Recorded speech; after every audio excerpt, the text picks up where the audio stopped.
یه جایم میگه که اگر دوستان بنانستندی که ما درباره ایشان چه خواستندی جان بدادندی. ولی میان باش و تنها باش هم حرفشه، میان همه باش ولی در این حال خودت باش. در این شرایط ما بعید نیست که شمس دیگری یا حتی شمس‌های دیگری به وجود بیان و چه بسا همین اگانه هستن 50 سال بعد ممکنه به وجودشون واقع بشن. چند سال شما مشغول در واقع خط سوم 1151 منشأ شد. آیا شما شامتون بوی شمسی رو هم در اطراف و حوالی خودتون یا ایران حس می‌کرد؟ واقعا حس می‌کردم. شبایی که داشتم کار می‌کردم احساس می‌کردم روحش اونجاست، ناظره و تاییدم میکنه. البته روح به اون معنی اعتقاد نداشتم که هست، ولی احساس می‌کردم سایه‌اش هست. در زمانی که من دارم چیز می‌نویسم تنها نیستم، مثل هست کمک من میکنه.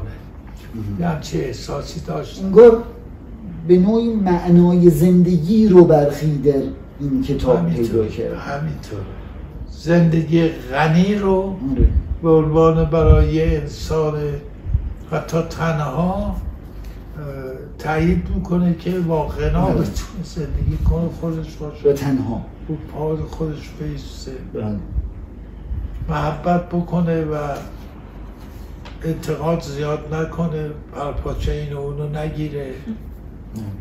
همون بحث صلح و صفا و قرآن یک جا قاسم الجبارین داره، ولی به تعداد شماره سور قرآن منهای سوره توبه که اولش نیست وسطاش هست بسم الله تکرار شده و همیشه هم در اونجا به نام خداوند ابد بخشنده ابد مهربان صحبت میشه. خدایگونه یعنی که شما هم ابد مهربان باش، ابد رحیم باش. حالا البته تناقضش شاید اینجا باشه که شمس زیاد خوی مهربانی هم نداشته، یکم خوی، حالا شما که به این اشاره کردید و از خود شما آموختیم این رو، اون خوی پرخاشگری و سختگیری داره. ولی یه جایی هم میگه که اگر دوستان بنانستندی که ما درباره ایشان چه خواستندی جان بدادندی.